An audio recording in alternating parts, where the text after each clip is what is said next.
Bismillahirrahmanirrahim. Alhamdulillah rabbil alamin. Hamdan katsiran tayyiban mubarakan fih kama yuhibbu rabbuna wa yardah. Wassalatu wassalamu ala nabiyyina Muhammadin wa ala alihi wa sahbihi ajma'in, amma ba'du. Kembali kita membaca kitab Syarah Al-Usul As-Sittah karya Syekh Shalih bin Fauzan Al-Fauzan hafizahullah ta'ala, dan risalah Al-Usul As-Sittah karya Al-Imam Muhammad bin Abdul Wahhab rahimahullah ta'ala. Syekh Muhammad bin Abdul Wahhab rahimahullah mengatakan, wa nahana an nakuna kalladzina tafarraqu wa ikhtalafu qablana fahalaku. Dan Allah Subhanahu wa taala melarang kita untuk menjadi seperti orang-orang yang mereka berpecah belah dan mereka berselisih sebelum kita. Fahalaku, kemudian mereka pun binasa. Syekh Muhammad atau Syekh Shalih bin Fauzan Al-Fauzan mengatakan, lamma baqau ala ikhtilafihim halaku wa tanaharu fima bainahum wa taqatalu. Ketika mereka tetap berada dalam kondisi berselisih, maka mereka pun binasa dan mereka pun saling bermusuhan di antara mereka dan mereka pun saling memerangi. Hadza sya'nu ahli al-ikhtilafi.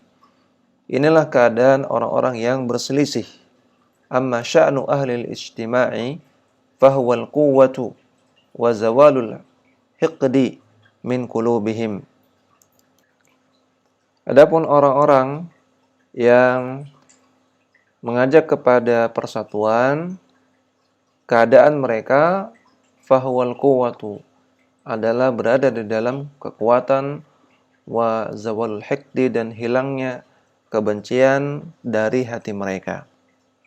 Allah Ta'ala berfirman, fala warabbika la yu'minuna hatta yuhakkimuka fima syajara bainahum. Demi Rabbmu, demi Allah Subhanahu wa taala, tidaklah beriman sampai mereka mau berhukum kepada engkau, wahai Muhammad, dalam perkara-perkara yang mereka perselisihkan di antara mereka. Thumma la yajidu fi anfusihim haraja. Kemudian dengan hukum tersebut mereka tidak mendapati dalam diri mereka ada rasa jengkel. Mimma qadaita, atas apa yang engkau putuskan. Wa yusallimu taslima, dan mereka menerima hukum tersebut dengan penuh lapang dada. Surat An-Nisa ayat 65. Wala yurdin nasa wala yunhin niza'a illa ar-ruju'u ila kitabillahi wa sunnati rasulihi sallallahu alaihi wasallam. Maka tidak ada yang bisa membuat orang-orang ridha secara total, maksudnya, dan tidak ada yang bisa menghentikan pertikaian dan perselisihan kecuali dengan kembali kepada kitabullah, kepada Al-Quran dan sunnah Rasulullah sallallahu alaihi wasallam.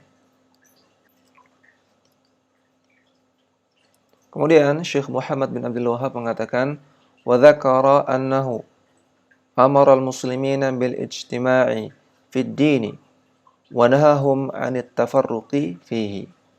Dan Allah Subhanahu wa taala menyebutkan bahwasanya Allah memerintahkan kaum muslimin untuk bersatu di dalam agama yang benar, dan Allah Ta'ala melarang mereka untuk berpecah belah di dalam beragama. Syekh Shalih Al-Fauzan menjelaskan,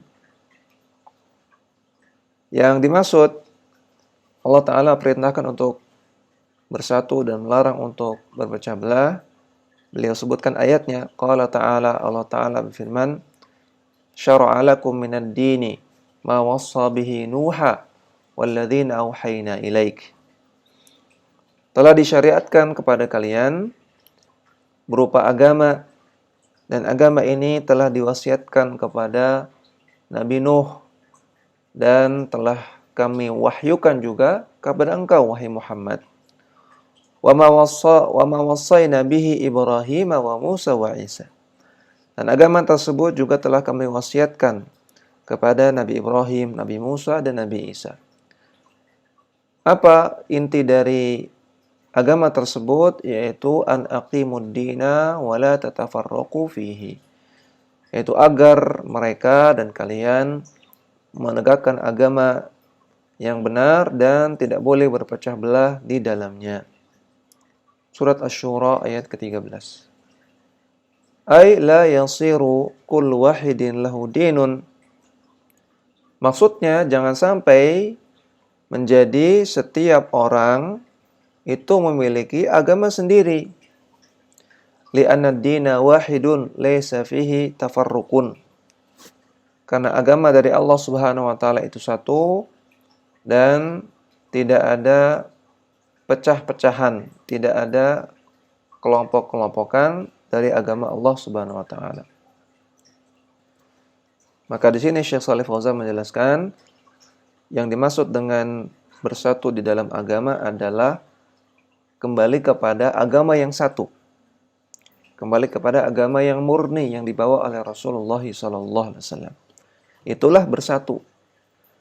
Kalau orang itu membuat ajaran agama yang baru, membuat keyakinan yang baru dalam Islam, membuat ibadah yang baru, maka inilah hakikatnya tafarruq, hakikatnya berpecah belah. Maka bersatu dan berpecah belah ini bukan masalah raga, bukan masalah badan. Namun bersatu, yaitu bersatu di dalam agama, berpecah belah artinya memecah belah agama. Kemudian Syekh Muhammad bin Abdul Wahhab mengatakan, wa yaziduhu wuduhan ma waradat bihi sunnatu min al-ajabil ujabi fi dzalika.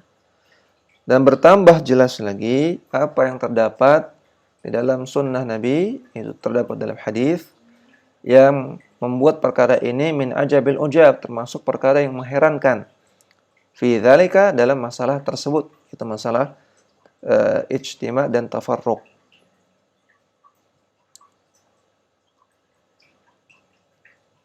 Syekh Shalih Al-Fauzan menjelaskan, "Na'am, thabata 'anir Rasul sallallahu alaihi wasallam min al-ahadithi ma yahutsu 'ala al-ijtima'i."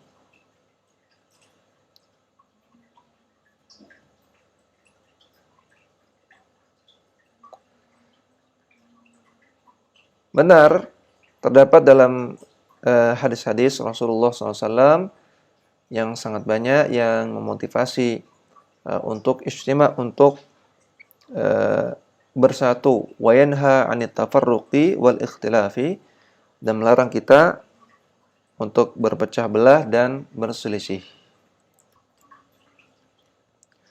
Mithlu hadithi fa innahu man ya'ish minkum fa sayara ikhtilafan katsira.